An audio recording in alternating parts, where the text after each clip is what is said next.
Hi. Retiring. Retiring to live in the sunshine, away from the cold and bleak winters. Is this what you envisage in retirement? And is it a dream that you can fulfill? Is it a realistic dream, given that you might live for 30 years after you retire? Now, I've been retired, as I've said in all these videos, for 28 years now. Took voluntary redundancy at 59 and am now 87. I live in Sydney, Australia. And Sydney is a wonderful city. It's not the biggest city in the world, but it is a big city with over 4 million people.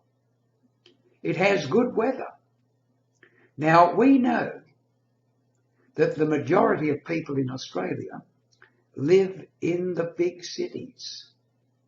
Melbourne, Brisbane, the Gold Coast, Adelaide, Perth. Not many people live in the rural countryside.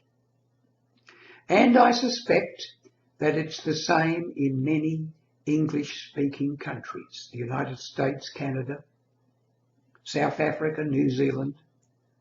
Most people live in the big cities. And they think, when I retire, I'm going to go and live in a nice quiet place in the country, perhaps buy a few acres. Is this a wise move? It might sound as though it is at first. You might think to yourself, oh, this is what I've always wanted to do. Now I can buy the yacht. The wife and I can tour the world.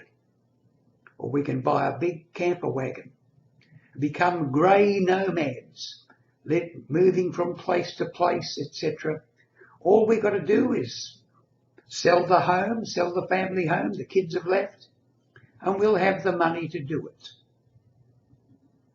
Sounds wonderful, doesn't it?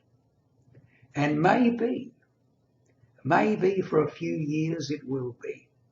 If you retire at 60, you could be good for the next 15, 16, 17, 18, 19 years or more doing those things. But eventually you'll need to be close to places where you can see medical specialists. There'll be things going wrong. And at that time you'll wish, oh, we need to be back in the city. But we can't get back in there. The prices of the homes have gone up too much in the interim, and we can't afford to buy a home again. This is commonplace. This happens so often. So what's the advice here? The advice is, of course, don't sell your home. If you want to raise some money, at least have some money to buy that yacht or that caravan. Rent your home. Rent it so that you have a place to come back to.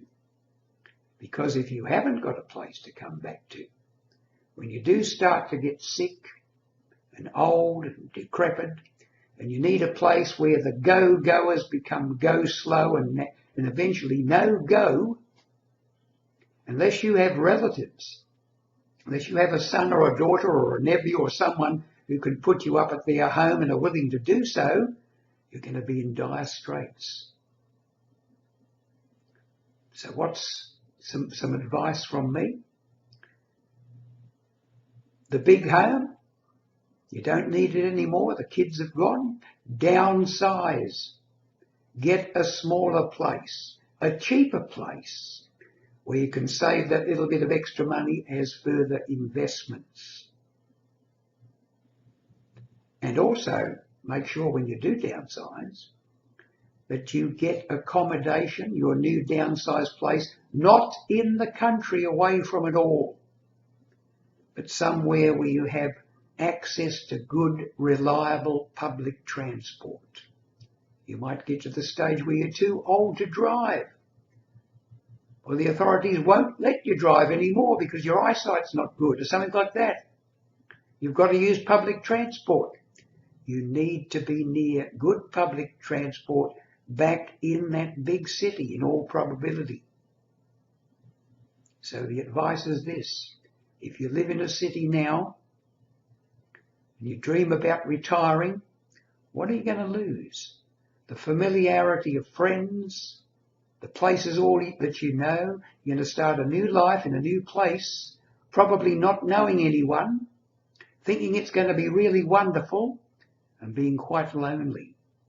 So my advice is this, I reiterate: downsize, get accommodation where there's good public transport, then go on your holiday, rent your home or rent your unit, and you'll have something to come back to when you really need to. And there will be a stage when you will really need to.